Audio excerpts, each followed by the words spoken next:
ప్రేమకి ఇంకేదీ సాటిరాదు అని ఒక్క మాటలు చెప్తే సరిపోయేది కాదు. అందుకే అమ్మ కోసం ఏకంగా ఓ గుడిని కట్టించేశారు ప్రముఖ choreographer turned actor come director Raghava Lawrence.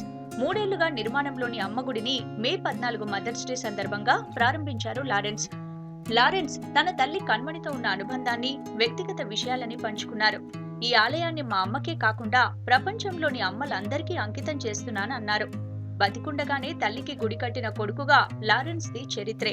గుడి ప్రారంభోత్సవానికి ప్రతి ఒక్కరూ తల్లితో రావాలని కండిషన్ పెట్టి మరీ కార్యక్రమాన్ని ఆహ్లాదకరంగా నిర్వహించారు. ఈ ఆలయాన్ని స్టంట్ మాస్టర్ సూపర్ సుబ్బరాయన్ ప్రారంభించారు.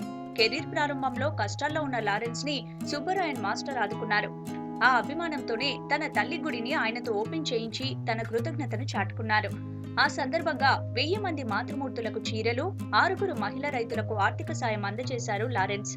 మా అమ్మ లేకపోతే నేనెప్పుడూ చనిపోయి ఉండేవాడిని, ఇవాళ ఈ స్థాయిలో ఉండేవాడిని కాదు. నా చిన్నప్పుడే నాకు ట్యూమర్ వచ్చింది. అప్పుడు మా అమ్మ అనుక్షణం నా వెన్నంటే ఉండి నన్ను కాపాడింది. ఆ తర్వాత కాంచన సినిమా షూటింగ్ టైంలోనూ కూడా మెడ నొప్పితో ఆసుపత్రి పాలైనప్పుడు మళ్ళీ అంతే కేర్ తీసుకుంది.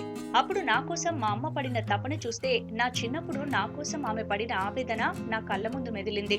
అలా ఆసుపత్రి బెడ్ పై పడుకున్నప్పుడే అనుకున్నాను, మా అమ్మ కోసం ఓ గుడి కట్టాలని. అమ్మ విగ్రహంలో జీవం ఉట్టిపడేలా ఉండాలనుకున్నాను. అందుకోసమే ఇంత టైం తీసుకున్నాను. అంతేకాకుండా గాయత్రీదేవి మార్బుల్ విగ్రహాన్ని సైతం ఇంపోర్టు చేసుకుని ఇదే గుడిలో ప్రతిష్ఠించాను అన్నారు లారెన్స్.